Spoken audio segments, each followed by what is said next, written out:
Good morning friends. तो आज हम लोग पढ़ते हैं एक और विधि जिसका नाम है समवाय विधि। समवाय विधि और इसको इंग्लिश में बोलते हैं मल्टीट्यूड मेथड। मल्टीट्यूड मेथड यह जो है ऐसे तो देखा जाए तो इसका यूज जो है, इसका उपयोग करते हैं हम भाषा शिक्षण में करते हैं। ध्यान दीजिएगा, इसका उपयोग हम करते हैं भाषा शिक्षण में। लेकिन ऐसा नहीं है कि अगर भाषा शिक्षण आपका मतलब मेथड नहीं है, यानी कि कोई हिंदी इंग्लिश या उर्दू संस्कृत ऐसा लैंग्वेज कोई आपका नहीं है तो आपके लिए इम्पोर्टेंट नहीं है। क्योंकि आप जानते हैं कि ये जो मेथड होता है, यानी कि ये जो हिंदी खासकर है वो सभी के लिए है, चाहे वो कोई सा भी मेथड पढ़ रहे हो या कोई भी एग्जाम दे रहे हैं। तो इसलिए आप सभी लोग उसको ध्यान से देखिएगा, आप सभी लोग पढ़िएगा इसको। तो आप लोग अपना नोट्स और पेन लेके तैयार रहिएगा। जैसे जैसे हम पढ़ाते रहते हैं आप इसको नोट्स भी, जो इम्पोर्टेंट पॉइंट होता है नोट भी करते रहा करिए, ठीक है। तो यानी कि ये जो समवाय विधि होता है उसे भाषा शिक्षण में खासकर उपयोग किया जाता है। देखिए, हम समवाय का मतलब समझ लेते हैं क्या होता है। यहाँ पे समवाय का मतलब यहाँ पे है साथ साथ होता है, ठीक है। साथ साथ मतलब एक साथ लेके चला जाए, कई सारी चीजों को एक साथ जब लेके चलते हैं, यानी कि दो तत्वों का एक साथ लेके चलते हैं, साथ साथ चलते हैं, या फिर कहा जाए किसी दो तत्वों को हम एक साथ लेके चलते हैं, तो ये क्या होती है, समवाय विधि होती है। एक चीज और इसे ध्यान दीजिएगा, इस समवाय विधि को सहयोग विधि भी कहते हैं। देखिए, सहयोग विधि भी इसीलिए कहते हैं क्योंकि इसमें हम साथ साथ लेके कई सारी चीजों को लेके चलते हैं, ठीक है। और इसमें और लेके क्या चलेंगे, जब हमने कहा ना कि इसमें भाषा शिक्षण की बात किया, तो भाषा शिक्षण में जब हम कभी भी क्लास में गद्य पढ़ाते हैं या तो फिर पद पढ़ाते हैं, यानी कि काव्य पढ़ाते हैं, या तो फिर ऐसा कुछ कहानी पढ़ाते हैं, या फिर कविता पढ़ाते हैं, ऐसा कुछ जब भी हम पढ़ाते हैं तो इसके साथ साथ हम क्या बच्चों को बताते चलेंगे, व्याकरण की भी शिक्षा देते चलेंगे, ठीक है। यानी कि देखा जाए तो यह जो है मेथड होता है, ये समवाय जो विधि होती है वो खासकर किसके लिए, व्याकरण शिक्षण के लिए विशेष ध्यान देता है। इसीलिए इसको जो है समवाय विधि कहा जाता है कि कोई भी आप लेसन पढ़ाइए, कोई भी कहानी या कविता पढ़ाइए, कोई भी चैप्टर पढ़ाइए, अगर उसमें व्याकरण से संबंधित कुछ भी चीजें आ रही हैं, कोई ऐसे इंपॉर्टेंट टॉपिक्स आ रहे हैं, तो आप व्याकरण शिक्षा उसको जरूर दीजिए, बच्चों को व्याकरण के बारे में जरूर बताइए, जिससे कि बच्चों को एक साथ कई सारी चीजों का ज्ञान होता करे, ठीक है। हम इसके आगे और आते हैं, लेकिन इसके साथ साथ आप ये भी ध्यान दीजिएगा कि इसमें मैकाले ने बहुत अच्छा अपना कोटेशन दिया है। मैकाले कभी कभी पूछता है कि मैकाले ने, या फिर कभी कोई कोटेशन पूछ लेता है कि ये किसका है, तो ध्यान दीजिएगा, इन्होंने कहा था, मैकाले ने कहा था कि बालक उस भाषा मतलब कोई भी भाषा, कोई लैंग्वेज हो, उस भाषा को शीघ्र सीखता है, उस भाषा को शीघ्र सीखता है जिसका व्याकरण वह नहीं जानता है, व्याकरण वह नहीं जानता है। देखिए, आप भी आमतौर पे भी देखे होंगे कि अगर हम कुछ भी पढ़ाते हैं बच्चों को, अगर हम खासकर छोटे बच्चों से स्टार्ट करें पढ़ाना है, उनको कुछ बताना, तो आप देखे होंगे कि जब हम बच्चों को अगर व्याकरण की क्या कुछ ज्ञान दे रहे हैं या नॉलेज दे रहे हैं तो बच्चों को जल्दी समझ में नहीं आता है, ठीक है। तो मैकाले का कहना यही था कि बालक को उस भाषा का ज्ञान जल्दी हो जाता है, शीघ्र सीख जाता है कोई भी भाषा, जब उसको व्याकरण नहीं आता है। मतलब कि देखिए, छोटे बच्चे होते हैं, उन्हें क्या पता होता है कि व्याकरण क्या है, कैसे, वो कुछ भी मतलब बोलना शुरू करते हैं, कुछ भी सीखना शुरू कर देते हैं, ठीक है। तो ये मैकाले का कथन था कि बालक वह उस भाषा को शीघ्र सीखता है, इसका व्याकरण वह नहीं जानता है। यदि हम व्याकरण को सिखाते हैं साथ में, ऐसा नहीं कि वो ये अच्छी चीज नहीं होती है, अच्छी या फिर कहिए कि अच्छी मेथड नहीं है। मतलब कि हम ये कह सकते हैं कि अगर हम व्याकरण साथ में बता रहे हैं तो ये अच्छी बात है कि बच्चों को एक साथ बहुत सारी चीजों का नॉलेज हो रहा है। लेकिन मैकाले का कहना था कि अगर किसी बच्चे को हम भाषा अगर जल्दी सिखाना चाहते हैं, या जल्दी वो सीखना चाहता है, या जल्दी सीख जाता है, इसका मतलब यह है कि वो व्याकरण नहीं जानता है, इसलिए वो भाषा जल्दी सीख गया है, ठीक है। हम इसके आगे आते हैं कि इसमें जो जब चूंकि साथ साथ की बात की गई है, यानी कि संबंध की बात कही गई है, मतलब आपस में क्या होता है, एक कोरिलेशन बन जाता है, एक सहसंबंध हो जाता है। और जहां तक संबंध या फिर सहसंबंध की हम बात करें तो इस बेस पे इसका जो परिकल्पना दिया गया था वो किसने दिया था, वो जो है आपने इसके पहले मेथड में पढ़ चुके हर्बर्ट का आपने इकाई योजना भी पढ़ा है, हर्बर्ट की पंचपदी प्रणाली भी आपने पढ़ा है। तो इसको जो है हर्बर्ट ने दिया था। संबंध या सहसंबंध की बात किसने सबसे पहले इस परिकल्पना को लाया, किसने था, हर्बर्ट ने लाया था, ठीक है। जो आज मेरा वीडियो नया देख रहे होंगे तो आप डिस्क्रिप्शन बॉक्स में लिंक दिया रहता है, आप जाके देख लीजिएगा। इसके पिछले वीडियो में ये सारे मेथड, बहुत सारे मेथड आपको पढ़ाए चुके हैं। इसमें हर्बर्ट का भी पढ़ाया जा चुका है, तो आप देख लीजिएगा। ठीक है, फिर हम इसके आगे आते हैं कि ये इसमें मतलब कि हम कैसे पढ़ाते हैं या फिर कैसे शिक्षा देते हैं। ठीक है, जैसे मान लीजिए हम कोई चैप्टर पढ़ा रहे हैं, कोई भी लेसन पढ़ा रहे हैं बच्चों को, जिसमें कि गद्य है अथवा पद है, कोई भी है। ठीक है, तो उसमें क्या होता है, मान लीजिए ऐसा कोई एग्जाम्पल आ जाता है, हम एग्जाम्पल जैसे पढ़ाएंगे ताकि आपको जल्दी से क्लियर हो जाए या फिर समझ में आ जाए। जैसे उसमें कोई वर्ड आ जाता है, कोई भी वर्ड आप मान लीजिए सूरज आ जाता है या फिर कहिए चंद्रमा आ जाता है, तो हम क्या करेंगे, बच्चों का इसका नॉलेज कराएंगे। और कैसे करवाएंगे, जैसे हमने पूछ लिया कि अच्छा ठीक है इसका पर्यायवाची बताइए। ठीक है, पर्यायवाची, या फिर हमने कह दिया कि पर्यायवाची, या तो फिर हमने कह दिया कि इसको और क्या क्या बोलते हैं, तो बच्चे बताएंगे उसके, और चंद्रमा को और हम क्या बोलते हैं, फिर या सूरज को हम और क्या बोलते हैं, तो हम बताते हैं कि देखो इसी को क्या कहते हैं, पर्यायवाची कहते हैं। या फिर ऐसा कोई इसमें वर्ड आ गया तो हम इसमें पूछ देते हैं, या फिर विद्यालय वगैरह जैसा कोई वर्ड आ गया, विद्यालय दे दिया, तो हमने पूछ दिया कि ये विद्यालय जो किन दो वर्ड से बना है, तो हम उसको क्या, बच्चों को क्या कहते हैं, इस तरह से हम संधि का ज्ञान कराते हैं। तो ये देखिए व्याकरण इसमें आ गया। ठीक है, यानी कि जो हम कोई पाठ पढ़ा रहे हैं, कोई लेसन पढ़ा रहे हैं बच्चों को, अगर हम उसमें संधि का ज्ञान देते हैं, ठीक है, संधि का, या फिर समास की बात करते हैं, या फिर अलंकार की बात करते हैं, मतलब इसके साथ साथ जो भी हम पढ़ाते हैं, या फिर कोई रस उसमें आ गया, उसमें रस का भी नॉलेज हम दे देते हैं, या फिर पर्यायवाची की बात कर देते हैं, तो ये सारी चीजें क्या हो जाती हैं, एक समवाय विधि के अंतर्गत आ जाएगा। मतलब बच्चों को हम गद्य या पद का ज्ञान दें, नॉलेज दें, उसके साथ साथ हम इन सभी बातों को भी ज्ञान कराएं, इन सभी बातों की भी चर्चा करें, तो ये क्या होता है, ये जो हो जाता है समवाय विधि। एक चीज और जानते रहिए, इसको और हम क्या क्या बोलते हैं, इसको अब चूंकि क्यों बोलते हैं ये बता दें, क्योंकि जैसे ये आप हिंदी जानते हैं, हिंदी या कोई भी मेथड होता है तो आप जानते हैं बिना पुस्तक के, बिना किताबों के हम नहीं पढ़ा सकते हैं। वो पूरा एक तरह से देखिए पुस्तकीय आधारित होता है, मतलब किताबों पे आधारित ही होता है। तो इसको कहीं कहीं जो है ये पाठ्य पुस्तकीय विधि भी बोला जाता है, इसको कहीं कहीं पाठ्य पुस्तक, ठीक है, पाठ्य पुस्तक अथवा पुस्तकीय, ठीक है, या फिर पाठ्यक्रम, या फिर पाठ्यक्रम विधि भी कहा जाता है। तो ध्यान दीजिएगा, इसको जो है पाठ्य पुस्तक या पुस्तकीय या फिर पाठ्यक्रम विधि भी कहा जाता है। समवाय विधि को ध्यान दीजिएगा, समवाय विधि को सहयोग विधि भी कहते हैं, मल्टीट्यूड मेथड कहते हैं इंग्लिश में। पाठ्य पुस्तक अथवा पुस्तकीय अथवा पाठ्यक्रम विधि भी बोले जाते हैं। ठीक है, तो यानी कितना सारा क्लियर हो गया। यह व्याकरण शिक्षा के लिए इंपॉर्टेंट होता है, इसमें दो तत्वों का मेल होता है, और खासकर ये भाषा शिक्षण के लिए उपयोगी। भाषा शिक्षण में जब भी हम पढ़ाते हैं बच्चों को, कभी गद्य या पद कुछ भी पढ़ाते हैं, उसमें जब हम व्याकरण को जोड़ के, यानी व्याकरण को दोनों को ऐड करके पढ़ाते हैं, ये सारी चीजों को ऐड करके पढ़ाते हैं, दोनों को साथ लेके चलते हैं, तो वही क्या होता है, तो यहाँ पे सहसंबंध हो जाता है, या फिर संबंध की बात करते हैं, या फिर सहयोग की बात करते हैं। और यह जो है परिकल्पना किसने दिया था, हर्बर्ट ने दिया था। ये सारी चीजें क्लियर हो गई।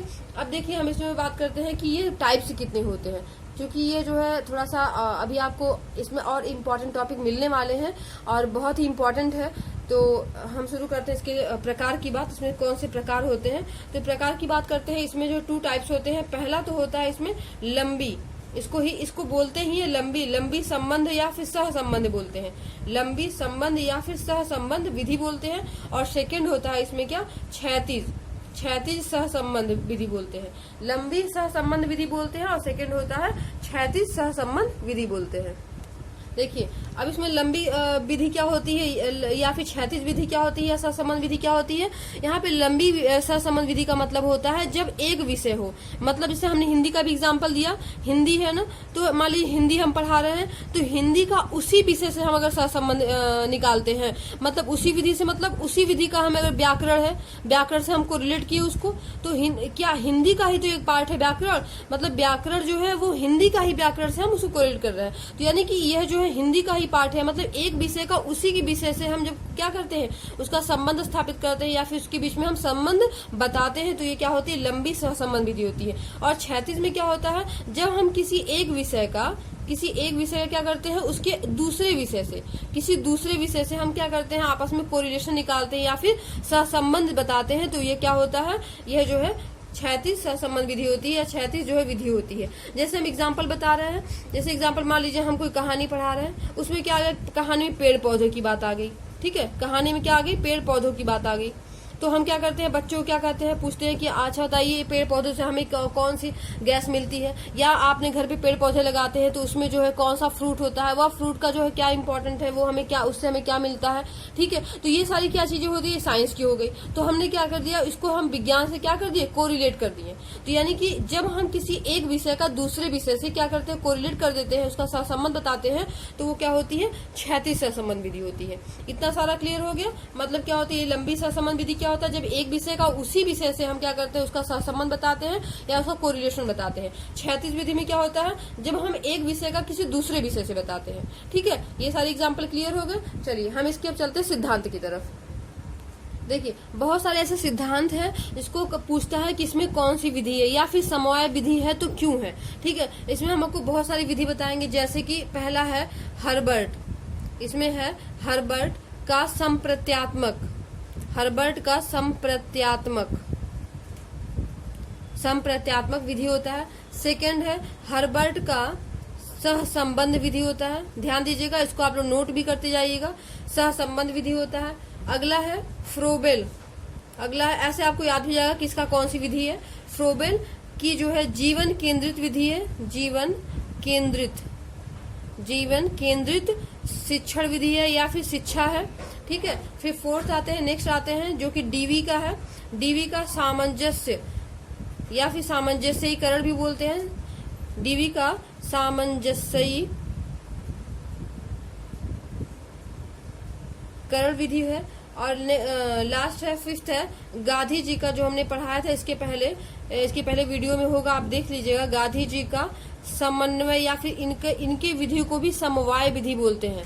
ठीक है, इनकी विधि को समवाय विधि, अब चूंकि यहाँ पे समवाय विधि लिखा है तो आप समझ भी आएंगे कि गांधी जी की इस विधि में क्या समवाय विधि है, लेकिन बाकी को तो आप समझ नहीं सकते हैं कि ये समवाय विधि का ही हिस्सा है, क्योंकि पूछता है कि ये हर्बर्ट का जो संप्रत्यात्मक विधि है उसमें कौन सी विधि, या फिर जो हर्बर्ट का संप्रत्यात्मक उन्होंने जो मेथड दिया है या सिद्धांत दिया है, ये देखिए सिद्धांत है, आप ध्यान दीजिएगा, ये समवाय विधि का इसमें जो है ये मेन सिद्धांत है। इस सिद्धांत में पूछता है कि कौन सी विधि लगी हुई है, यानी कि हर्बर्ट का संप्रत्यात्मक सिद्धांत इसमें कौन सी विधि है, या हर्बर्ट का सहसंबंध सिद्धांत जो है इसमें कौन सी विधि है। ठीक है, फ्रोबेल के जीवन केंद्रित शिक्षा सिद्धांत है, डीवी का सामंजस्यीकरण सिद्धांत है। ठीक है, और गांधी जी का समवाय विधि है, या फिर समवाय इसको सिद्धांत भी बोल सकते हैं, या फिर समवाय विधि बोल सकते हैं, कोई दिक्कत नहीं है। ठीक, तो आप ये समझते रहिए कि इसमें क्या है, ये जो क्या है, एक समवाय विधि या सहयोग विधि या मल्टीट्यूड मेथड का क्या है, सिद्धांत है। इतने सारे सिद्धांत इससे क्या करते हैं, कोरिलेट होते हैं। और कैसे होते हैं, देखिए हर्बर्ट का जो संप्रत्यात्मक सिद्धांत है, हर्बर्ट ने अपने संप्रत्यात्मक सिद्धांत में क्या दिया है, इसमें इन्होंने दिया है, क्या किया है कि पूर्व ज्ञान को, इसमें इन्होंने दिया था कि पूर्व ज्ञान को क्या करते हैं हम नए ज्ञान से, पूर्व ज्ञान को क्या करते हैं हम नए ज्ञान से क्या करते हैं हम जोड़ते हैं, और जोड़ते हैं तो फिर एक कॉन्सेप्ट का निर्माण होता है, एक किसी सिद्धांत का निर्माण होता है, वही क्या होता है, हर्बर्ट का संप्रत्यात्मक सिद्धांत होता है। अब देखिए इन्होंने क्यों उसको समवाय विधि कहा, क्योंकि इसे पूर्व ज्ञान से नए ज्ञान को क्या किया गया है, जोड़ा गया है, मतलब साथ लेके चला गया है। देखिए कोई भी मेथड हो, कोई भी विधि हो, जब उसमें साथ लेने की बात आती है, साथ लेके चलने की बात आती है, तो वहां पे समवाय विधि लगेगा, या वहां पे समवाय विधि हम कहेंगे। तो यहाँ पे इस तरह से हर्बर्ट का संप्रत्यात्मक विधि में भी क्या है, एक समवाय विधि है। अगला आते हैं हर्बर्ट का सहसंबंध। सहसंबंध में इन्होंने क्या कहा था, इन्होंने कहा था कि किसी एक मेथड को, जैसे मैंने अभी बताया ना, मैंने आपको क्षैतिज सहसंबंध पढ़ाया है, उसमें मैंने बताया कि एक विधि को जब, या एक किसी मेथड को, एक विषय को किसी दूसरे मेथड से क्या करते हैं, उसमें कोरिलेशन दिखाते हैं, सहसंबंध दिखाते हैं। तो हर्बर्ट ने भी यहाँ पे बताया था कि हम किसी भी विषय को अकेले ना पढ़ाएं, इससे क्या होता है, क्लास नीरस हो जाता है, बच्चों को रुचि भी उत्पन्न नहीं होती है। अगर हम एक सब्जेक्ट को दूसरे से कोरिलेट कर देते हैं तो बच्चा उसके बारे में जानने का इच्छुक भी होता है, उसको अच्छा भी लगता है, मजा आता है। तो यहाँ पे उन्होंने सहसंबंध में, हर्बर्ट ने अपने सहसंबंध विधि में बताया था कि किसी एक विषय को अकेले ना पढ़ा के, बल्कि हम एक विषय को क्या करें, दूसरे से हम कोरिलेट करें, उसके दूसरे से क्या करें, सहसंबंध या दोनों में संबंध बताएं और इसको साथ लेके चले। तो इस तरह से यहाँ पे भी क्या होगा, समवाय विधि आ जाएगी। फिर नेक्स्ट आते हैं फ्रोबेल का जीवन केंद्रित शिक्षा। फ्रोबेल की जीवन केंद्रित शिक्षा में उन्होंने बताया था कि कोई भी शिक्षा, फ्रोबेल ने कहा था कोई भी शिक्षा जो है ऐसी नहीं होनी चाहिए, मतलब जो भी शिक्षा हम बच्चों को दे वो क्या हो, जीवन केंद्रित होनी चाहिए। जीवन केंद्रित मतलब ऐसी ही शिक्षा होनी चाहिए जो बच्चे को भविष्य में, या फिर बच्चों का जो वर्तमान चल रहा है, लाइफ चल रहा है, उसमें कुछ उपयोगी हो सके। मतलब ये कि शिक्षा को क्या करें हम जीवन से ऐड कर दे, जीवन से जोड़ दें, इसको दोनों को साथ लेके चले। मतलब हम ऐसी शिक्षा दें कि वो जीवन उसके जीवन में उपयोगी हो सके, उसके जीवन में आगे आने वाले कठिनाइयों में उसको क्या करे, साथ दे सके, उस समस्या का समाधान कर सके। तो इस तरह से क्या हो गया, यहाँ पे भी समवाय विधि हो गई। ठीक है, नेक्स्ट आते हैं डीवी का सामंजस्यकरण सिद्धांत। देखिए सामंजस्यकरण सिद्धांत में इन्होंने क्या बताया है, इन्होंने कहा है कि शिक्षा के प्रत्येक पक्ष का सामंजस्य होना जरूरी है। जो शिक्षा होती है यानी कि जो एजुकेशन है, जो शिक्षा है यानी कि क्या है, एजुकेशन है, उसका जो है क्या प्रत्येक पक्ष का, शिक्षा का जो प्रत्येक पक्ष होता है, यानी कि शिक्षा के द्वारा जो हमारा शारीरिक विकास, मानसिक विकास है, सामाजिक विकास होता है, नैतिक विकास होता है, ठीक है, सामूहिक विकास होता है, सारे विकास जो होता है क्या आपस में सामंजस्य होना चाहिए। हम किसी को इग्नोर करके या एक दूसरे को ढक के हम नहीं चल सकते, मतलब सबको हम साथ लेके या आपस में कहीं सामंजस्य बैठा के चल सकते हैं। ठीक है, तो इसी से बच्चे का क्या होगा, बच्चे का मतलब एक सर्वांगीण विकास होगा। इन्होंने डीवी ने सर्वांगीण विकास की बात की, और सर्वांगीण विकास की हम बात तभी करेंगे जब जो क्या हो, शिक्षा में या जो ऐसी शिक्षा होनी चाहिए जिसमें क्या हो, आपस में उनका सामंजस्य हो। ठीक है, अब हम आते हैं गांधी जी का समवाय विधि। यानी समवाय विधि क्या है, आपने इसके पहले हमने जब पढ़ाया था, उनकी बेसिक शिक्षा प्रणाली पढ़ाया तो आपने पढ़ा भी होगा, अगर नहीं पढ़ा तो आप फिर से वीडियो देख लीजिएगा। उसमें क्या मैंने बताया था कि गांधी जी ने ऐसी शिक्षा की बात की थी कि वो बच्चा जो है क्या हो, किसी एक व्यवसाय से जुड़ सके। तो उन्होंने भी व्यवसाय से जुड़ने की बात की थी, मतलब बच्चों को ऐसी शिक्षा नहीं देना, मतलब बस शिक्षा देके छोड़ नहीं देना, बल्कि शिक्षा को क्या करना है, व्यवसाय से क्या करना है, जोड़ना है। जोड़ना का मतलब साथ में लेके चलना है, शिक्षा और व्यवसाय दोनों को क्या करना है, साथ लेके चलना है। ठीक है, तो यानी कि यहाँ पे भी क्या हो गया, समवाय विधि। इस तरह से ये जो सिद्धांत है, 4-5 जो सिद्धांत है, वो सारे सिद्धांत में क्या होता है, समवाय विधि कहीं न कहीं क्या होती है, मिलती है।